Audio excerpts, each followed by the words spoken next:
امن کا مذہب ہے, سلامتی کا مذہب ہے, شانتی کا مذہب ہے. پھر بھی ہم دیکھتے ہیں انٹرنیشنل میڈیا میں, چاہے وہ انٹرنیشنل نیوز پیپرز ہو, میگزینز ہو, ریڈیو براڈ کاسٹ اسٹیشنز ہو, ٹیلی ویژن سیٹلائٹ چینلز ہو, ہم دیکھ رہے ہیں کہ یہ انٹرنیشنل میڈیا اسلام کے بارے میں غلط فہمیاں پھیلا رہی ہے. اکثر یہ میڈیا کہتی ہے کہ اسلام ایک دہشت گردی کا مذہب ہے. ہر مسلمان کا فرض ہے کہ یہ غلط فہمی کو دور کرے. اکثر میڈیا کہتی ہے that Muslims are fundamentalists, they're extremists. مسلمان بنیاد پرست ہے, شدت پرست ہے. بنیاد پرست کی کیا معنی ہے؟ What is the meaning of the word fundamentalist? بنیاد پرست اسے کہتے ہیں جو بنیادی باتوں پر عمل کرتا ہے, اسے جانتا ہے اور اس پر عمل کرتا ہے. مثال کے طور پہ اگر کوئی انسان کو اچھا سائنٹسٹ بننا ہے, اچھا سائنسدان بننا ہے, اس کے لیے فرض ہے کہ وہ سائنس کی بنیادی باتوں کو جانے اور اس پہ عمل کرے. اگر وہ سائنس کے میدان میں بنیاد پرست نہیں ہے تو وہ اچھا سائنٹسٹ, اچھا سائنسدان بن ہی نہیں سکتا. اسی طریقے سے اگر کوئی انسان کو اچھا میتھمیٹیشین بننا ہے, اس کے لیے فرض ہے کہ وہ میتھمیٹکس کی بنیادی باتوں کو جانے اور اس پر عمل کرے. جب تک وہ میتھمیٹکس کے میدان میں بنیاد پرست نہیں بنتا تب تک وہ اچھا میتھمیٹیشین بن ہی نہیں سکتا. ہم سب بنیاد پرست کو ایک ہی لاٹھی سے نہیں ہانک سکتے. یہ نہیں کہہ سکتے کہ سب اچھے یا سب برے ہیں. ہمیں دیکھنا پڑے گا کس میدان میں وہ بنیاد پرست ہے, پھر ہمیں کہنا پڑے گا کہ وہ اچھا انسان ہے یا برا انسان ہے. مثال کے طور پر اگر ایک شخص چوری کے میدان میں بنیاد پرست, وہ پیشے سے چور ہے اور ہزاروں لوگوں کو لوٹتا ہے, وہ معاشرے کے لیے اچھا نہیں ہے, وہ معاشرے کے لیے برا ہے. دوسری طرف اگر ایک بنیاد پرست ڈاکٹر ہے جس کا پیشہ ہے ہزاروں انسانوں کی جان بچانا, وہ ایک اچھا بنیاد پرست انسان ہے, وہ معاشرے کے لیے اچھا ہے. ہم سب بنیاد پرست کو ایک ہی لاٹھی سے نہیں ہانک سکتے. ہمیں دیکھنا پڑے گا کس میدان میں وہ بنیاد پرست ہے اور پھر فیصلہ کریں گا کہ وہ اچھا ہے کہ برا ہے. جہاں تک کہ اسلامی بنیاد پرستی کا سوال ہے, مسلمان بنیاد پرست کا سوال ہے, میں ایک بنیاد پرست مسلمان ہوں اور مجھے گرو ہے کہ میں بنیاد پرست مسلمان ہوں, کیونکہ میں اسلام کی بنیادی باتوں کو جانتا ہوں اور اس پہ عمل کرتا ہوں. اور میں جانتا ہوں کہ اسلام میں ایک بھی بنیادی تعلیم نہیں ہے جو انسانیت کے خلاف ہے. ہو سکتا ہے کہ کچھ تعلیمات کو غیر مسلمان نہیں سمجھتے ہیں, انہیں وجہ نہیں پتا اور سمجھتے ہیں کہ یہ انسانیت کے لیے غلط ہے. لیکن اگر آپ کوئی بھی کھلے ذہن والے انسان سے اسلامی تعلیمات کے بارے میں ذکر کریں گے, اس کی وجہ بتائیں گے, اس کا بیک گراؤنڈ بتائیں گے, اس کا لاجیکل ریزن بتائیں گے, انشاءاللہ ایک بھی کھلے ذہن کا انسان کبھی بھی نہیں کہے گا کہ ایک بھی اسلام کی تعلیم ہے جو انسانیت کے خلاف ہے. اسی لیے مجھے گرو ہے کہ میں بنیاد پرست مسلمان ہوں.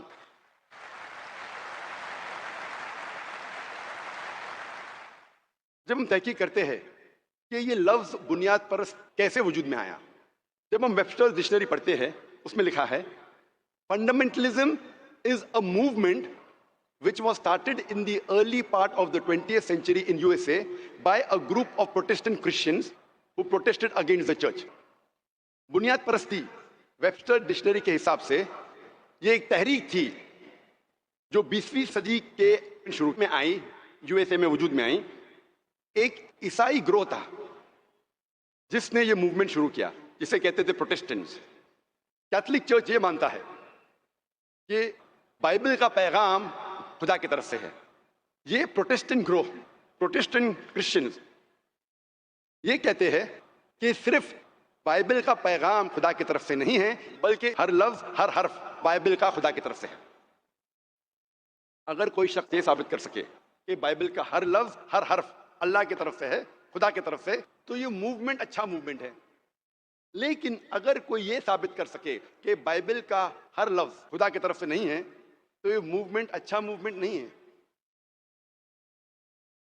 جب ہم آکسفورڈ ڈکشنری پڑھتے ہیں ہمیں پتا چلتا ہے فنڈامنٹلزم کا ڈیفینیشن. آکسفورڈ ڈکشنری میں لکھا ہے کہ fundamentalism is strict adherence and maintenance of the ancient doctrines and fundamentals of any religion. Oxford dictionary کے مطابق بنیاد پرستی کے معنی ہیں شدت سے کوئی مذہب کے پرانے اصولوں یا بنیادی باتوں پر عمل کرنا. لیکن جب ہم ریوائزڈ ایڈیشن پڑھتے ہیں آکسفورڈ ڈکشنری کا تو ایک تبدیلی آ چکی ہے اس میں. The revised edition of Oxford Dictionary says that fundamentalism is strict adherence or maintenance of ancient doctrine or fundamentals of any religion, especially Islam. بنیاد پرستی شدت کے ساتھ کوئی مذہب کے پرانے اصولوں یا بنیادی باتوں پر عمل کرنا، خصوصاً اسلام. یہ خصوصاً اسلام، especially Islam is an addition in the revised edition of the Oxford dictionary. جب بھی آپ سنیں گے فنڈامنٹلسٹ، بنیاد پرست، آپ کے ذہن میں فوراً آ جائے گا مسلمان. یہ لفظ وجود میں آیا عیسائیوں کی وجہ سے، لیکن اب یہ لفظ استعمال کیا جاتا ہے مسلمانوں کے لیے. جب بھی آپ کوئی مسلمان کا نام سنیں گے، آپ کے دماغ میں فوراً آ جائے گا کہ وہ بنیاد پرست ہے، وہ شدت پرست ہے. اور ہم مسلمان، ہم ڈیفنس پہ جاتے ہیں، ہم جاتے ہیں اپنے آپ کو بچانے کے لیے. نہیں نہیں نہیں، میں بنیاد پرست نہیں ہوں، میں شدت پرست نہیں ہوں. میں کہتا ہوں کہ میں شدت پرست ہوں. I am an extremist. I'm extremely kind, I'm extremely merciful, I'm extremely loving, I'm extremely honest. میں کہتا ہوں کہ میں شدت پرست ہوں. میں شدت سے رحم کرتا ہوں، میں شدت سے پیار کرتا ہوں، میں شدت سے دیا کرتا ہوں، میں شدت سے عدل کرتا ہوں. میں شدت پرست ہوں. میں یہ جاننا چاہتا ہوں کہ یہ شدت پرستی انسانیت کے لیے کیوں بری ہے؟ میں صحیح دشا میں شدت پرست ہوں، غلط طرف شدت پرستی انسانیت کے لیے بری بات ہے. لیکن قرآن مجید میں لکھا ہے کہ آپ کو شدت کے ساتھ دیا کرنا چاہیے، شدت کے ساتھ پیار کرنا چاہیے، شدت کے ساتھ رحم کرنا چاہیے. جب عدل کرے تو شدت کے ساتھ کرو. یہ مت کہو کہ اگر میرا فائدہ ہے تو میں عدل کروں گا، نقصان ہے تو عدل نہیں کروں گا. شدت سے عدل کرنا ہر مسلمان کے لیے فرض ہے. ہم مسلمان اکثر ڈر جاتے ہیں، ہم مسلمان ڈیفنس کے لیے جاتے ہیں، اپنے بچاؤ کے لیے، اور ہمارے قرآن کا پیغام بھول جاتے ہیں. آج کی میڈیا کہتی ہے کہ مسلمان دہشت گرد ہے، مسلمز آر ٹیررسٹ. کئی بار وہی انسان، وہی کام، لیکن اس کو دیے جاتے دو القاب. میں آپ کو مثال دوں گا. 60 سال پہلے، 70 سال پہلے، 80 سال پہلے جب انگریز ہمارے دیش پہ حکومت کرتے تھے، اس وقت کئی ہندوستانی اس دیش کی آزادی کے لیے لڑ رہے تھے. یہ لوگ کو لقب دیا گیا تھا انگریزوں نے دہشت گرد کا. وہی انسان ہم عام ہندوستانی کہتے تھے کہ وہ دیش بھکت ہے، کہ وہ پیٹریوٹ ہے. وہی انسان، وہی کام، لیکن دو القاب. اگر آپ انگریزی حکومت سے سہمت ہے، ان نظریے سے سہمت ہے کہ ان کو حق تھا ہندوستان پہ حکومت کرنے کا، تو آپ بے شک ان لوگوں کو کہیں گے کہ یہ دہشت گرد ہے. لیکن اگر آپ عام ہندوستانی کے نظریے سے سہمت ہے کہ انگریز ہندوستان میں تجارت کرنے کے لیے آئے تھے، انہیں ہم پہ حکومت کرنے کا کوئی حق نہیں، تو آپ انہیں کہیں گے کہ یہ دہشت گرد نہیں ہے، دیش کی آزادی کے لیے لڑ رہے ہیں. وہی انسان، وہی کام، لیکن دو القاب. اسی لیے لقب دینے کے پہلے آپ کو یہ تحقیق کرنے پڑے گا کہ کس وجہ کے لیے وہ جد و جہد کر رہے ہیں، کس وجہ کے لیے لڑ رہے ہیں. میں آپ کو اور ایک مثال دوں گا. سن 1775 میں امریکن ریولیوشن تھا. انگریز یو ایس اے پر حکومت کر رہے تھے، اور کئی لوگ امریکہ کے اپنے دیش کی آزادی کے لڑ رہے تھے. یہ انگریز انہیں کہتے تھے دہشت گرد. اور اس وقت یہ انگریز کہتے تھے کہ دنیا کا سب سے بڑا دہشت گرد ہے جارج واشنگٹن. جب یو ایس اے کو آزادی ملتی ہے، وہی نمبر 1 دہشت گرد، سب سے بڑا دہشت گرد دنیا کا جارج واشنگٹن، وہ بن جاتا ہے یو ایس اے کا پریزیڈنٹ. آپ سوچ سکتے دنیا کا سب سے بڑا دہشت گرد بنتا ہے یو ایس اے کا پریزیڈنٹ. اس سے ہمیں یہ اندازہ ہوتا ہے کہ جو بھی طاقتور ہے، وہ جو بھی لقب دیتا ہے وہ انسان کو، چاہے صحیح یا غلط ہے، وہ لقب اسے چپک جاتا ہے اور دنیا اسے ماننے لگتی ہے. یہ اسلام کا اصول نہیں ہے. اسلام کا اصول یہ ہے کہ اللہ تعالیٰ فرماتے سورہ حجرات میں، سورہ نمبر 49 آیت نمبر 6 میں، کہ جب بھی آپ کے پاس کوئی پیغام آتا ہے، کوئی علم حاصل کرتے ہیں آپ، اس کی تحقیق کرو دوسرے تک پہنچانے کے پہلے. لیکن آج کی تاریخ میں جو بھی طاقتور لقب دیتا ہے، دنیا اسے مان لیتی ہے. ساؤتھ افریقہ کو آزادی ملنے کے پہلے گورے ان پر حکومت کرتے تھے. It was called apartheid system. جو رنگ میں بھید بھاؤ کرتے ہیں، گورے سمجھتے تھے کہ ہم سپیریئر ہے، ہم اور اعلیٰ ہے، ہم اونچے انسان ہیں.